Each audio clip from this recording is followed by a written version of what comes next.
Amenazas. Las amenazas son cosas que ocurren, y de todo lo que puede ocurrir interesa lo que puede pasarle a nuestros activos y causar un daño.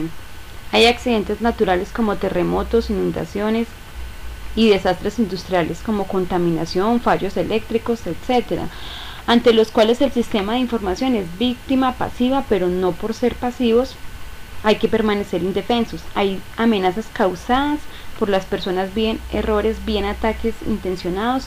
No todas las amenazas afectan a todos los activos, sino que hay una cierta relación entre el tipo de activo y lo que podría ocurrir. Determinación del impacto. Se denomina impacto a la medida del daño sobre el activo derivado de la materialización de una amenaza. Conociendo el valor de los activos en varias dimensiones y la degradación que causan las amenazas, es directo derivar el impacto que éstas tendrían sobre el sistema. La única consideración que queda hacer es relativa a las dependencias entre activos. Es frecuente que el valor del sistema de información se centre en los servicios que presta y los datos que maneja, al tiempo que las amenazas suelen materializarse en los medios.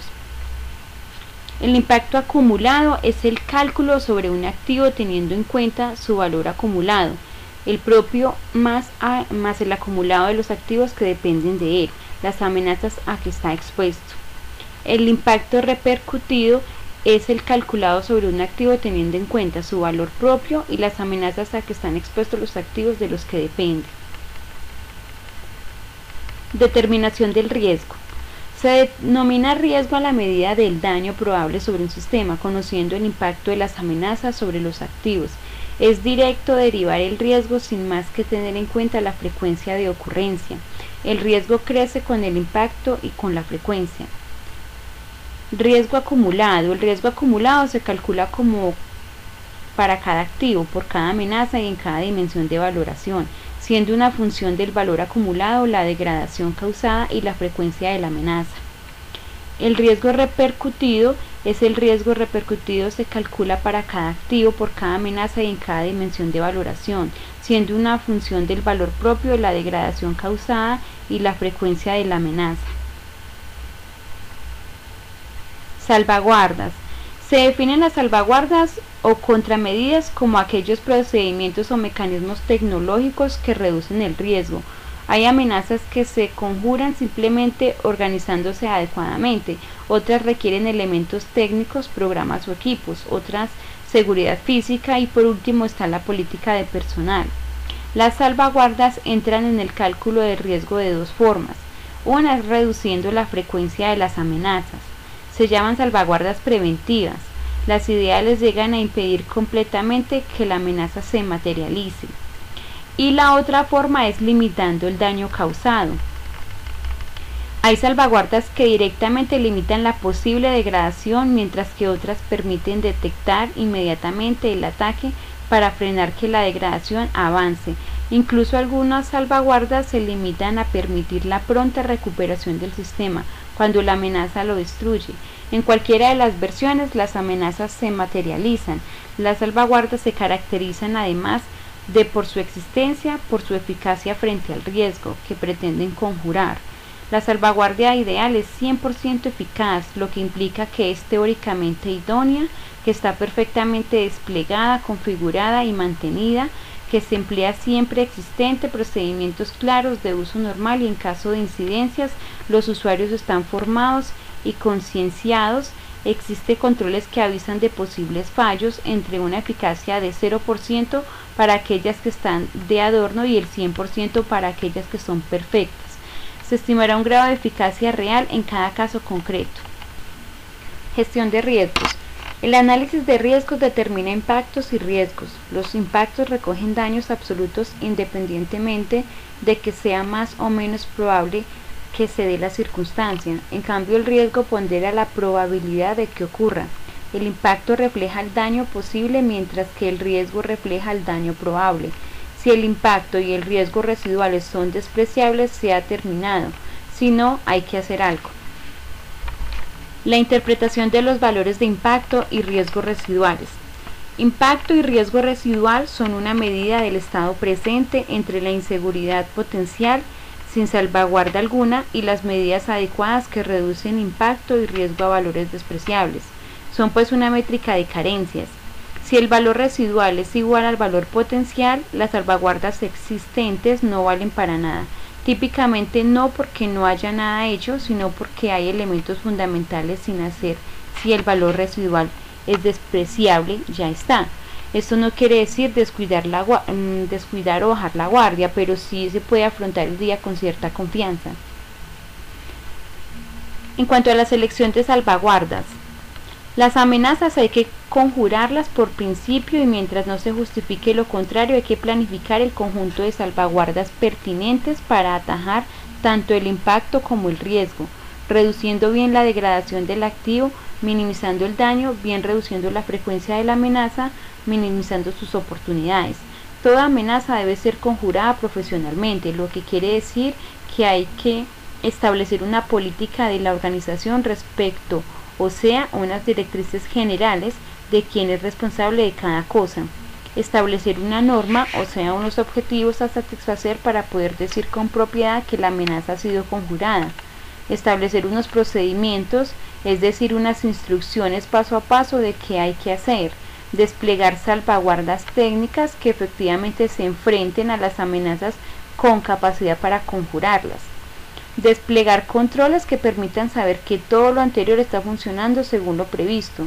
A este conjunto de elementos se le encasilla habitualmente bajo el nombre de Sistema de Gestión de Seguridad de la Información, SGSI, aunque se está gestionando tanto como actuando. Tipos de salvaguardas.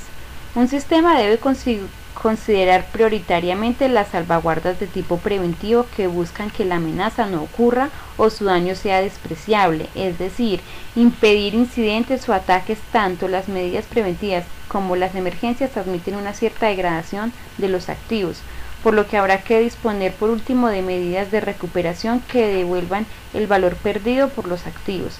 Hay que recordar que conviene llegar a un cierto equilibrio entre las salvaguardas técnicas, que son en aplicaciones, equipos y comunicaciones, los salvaguardas físicos que están protegiendo el entorno de trabajo de las personas y los equipos, y medidas de organización, de prevención y gestión de las incidencias. Las políticas de personal, que a fin de cuentas es el eslabón imprescindible y más delicado. Política de contratación, formación permanente, la organización de reporte de incidencias, plan de reacción y las medidas disciplinarias. Pérdidas y ganancias. Es de sentido común que no se puede invertir en salvaguardas más allá del valor de los propios activos a proteger. Aparecen en la práctica gráficos como el que se muestra en el video, donde se pone frente al otro el costo de la inseguridad, lo que costaría no estar protegidos, y el costo de los salvaguardas. Este tipo de gráficas intentan reflejar cómo al avanzar de un grado de seguridad hacia un grado de seguridad del 100%, el costo de la inseguridad, o sea, el riesgo, disminuye mientras que el costo de la inversión del salvaguarda aumenta. Es intencionado el hecho de que el riesgo caiga fuertemente con pequeñas inversiones y que el costo de las inversiones se dispare para alcanzar niveles totales de seguridad. La curva central suma el costo para la organización, bien derivado del riesgo, o sea, de la baja seguridad, y bien derivado de la inversión en protección de alguna forma. Existe un punto de equilibrio entre lo que se arriesga y lo que se invierte en defensa, punto al que hay que tener si la única consideración es económica. La actitud de la dirección. La dirección de la organización sometida al análisis de riesgos debe determinar el nivel del impacto y el riesgo aceptable. Más propiamente dicho, debe aceptar la responsabilidad de las insuficiencias. Esta decisión no es técnica, puede ser una decisión política o general, o puede venir determinada por ley o por compromisos contractuales con proveedores o usuarios. Estos niveles de aceptación se pueden establecer por activo o por agregación de activos en un determinado departamento, en un determinado servicio, en una determinada dimensión. Si el impacto y o el riesgo están por encima de lo aceptable, se puede eliminar el activo, aunque suena muy fuerte, pero a veces hay activos que simplemente ya no vale la pena mantener, o introducir nuevas salvaguardas, que sería mejorar la eficiencia de las presentes salvaguardas. La actitud de la dirección. La dirección de la organización sometida al análisis de riesgos debe determinar el nivel de impacto y riesgo aceptable. Más propiamente dicho, debe aceptar la responsabilidad de las insuficiencias. Esa decisión no es técnica, puede ser una decisión política o gerencial. Cualquier nivel de impacto o riesgo es aceptable si lo conoce y acepta formalmente la dirección. Eliminar el activo. Suena algo muy fuerte, pero a veces hay activos que simplemente no vale la pena mantener, o introducir nuevas salvaguardas para mejorar la eficacia de las presentes. Estructuración del proyecto. Los pasos se organizan en 3 grandes procesos: preparación, análisis y gestión. Cada proceso se organiza en actividades que finalmente se estructuran en tareas a realizar. En cada tarea se indica lo que hay que hacer, así como las posibles dificultades para conseguirlo y la forma de afrontarla con éxito. En cada proceso se indican los hitos, que son los objetivos que van marcando el progreso del proyecto hasta su terminación. Marguerite cubre un aspecto muy amplio de intereses de sus usuarios. En el planteamiento de estas guías se ha seguido un criterio de máximos, reflejando todo tipo de activos